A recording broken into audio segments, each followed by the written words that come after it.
Hey, it's Mark Linney with your video thought for the day. So yesterday, I started talking about Sukkot. It's kind of a biblical Thanksgiving holiday. It's comes out of a merging of a couple of different opportunities to celebrate and honor and be thankful before God. For Israel, it was a time, a feast of the ingathering, a time of the harvest where you celebrated the food and the goodness that God provided in the land. That's very much like our Thanksgiving, but it also was a time that harkened back to the provision of God in the wilderness and how God provided to Israel during that wilderness time period.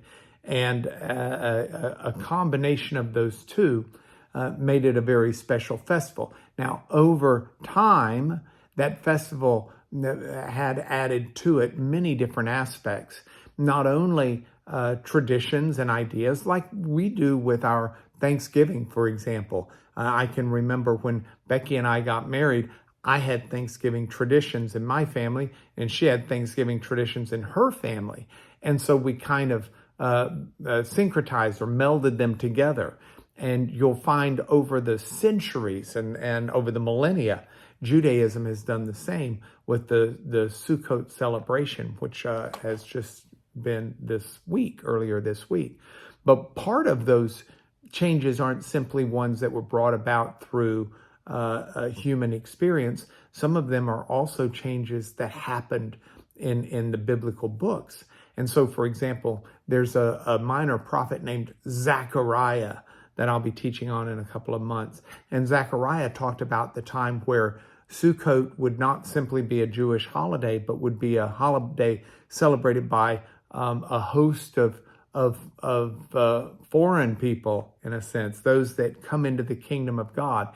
And Zechariah talks about it as I think it's Zechariah 14:16, that talks about how everyone who survives the nations that have come up against Jerusalem shall go up year after year to worship the King, the Lord of hosts, and keep the Feast of Booths, which is Sukkot.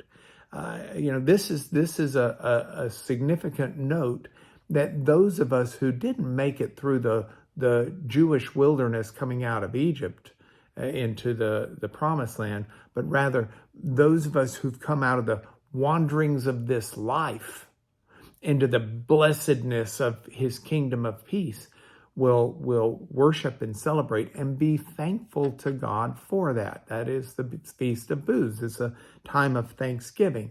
And so we're called into that. And this is something that has extra significance for Christians, not in any small part because Jesus celebrated it. There was a time in John chapter 7. In fact, it's a great illustration. Jesus's brothers are going to Jerusalem to celebrate the Feast of Booths. And they ask him, aren't you wanting to come along? You need to go with us.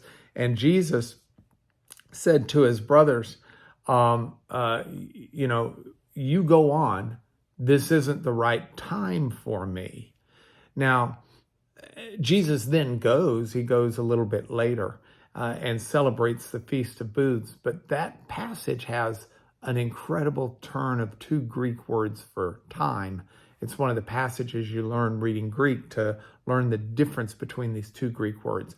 One is the word chronos, and chronos we get chronology from. It's kind of like the time on the clock. The other word is kairos, and kairos isn't referring to a mechanical time on a clock as much as it is the appropriate timing for something. So for example, I can say, I've got to fly out here shortly. So it's the right time for me to go to the airport. Or, that's chronology. Or, I think it's time for me to make an end to this video thought for the day because I'm through with everything I needed to say. So it's a propitious moment for me to tell you that this is your video thought for the day. But there will come a time where I'll be back, and that will be tomorrow.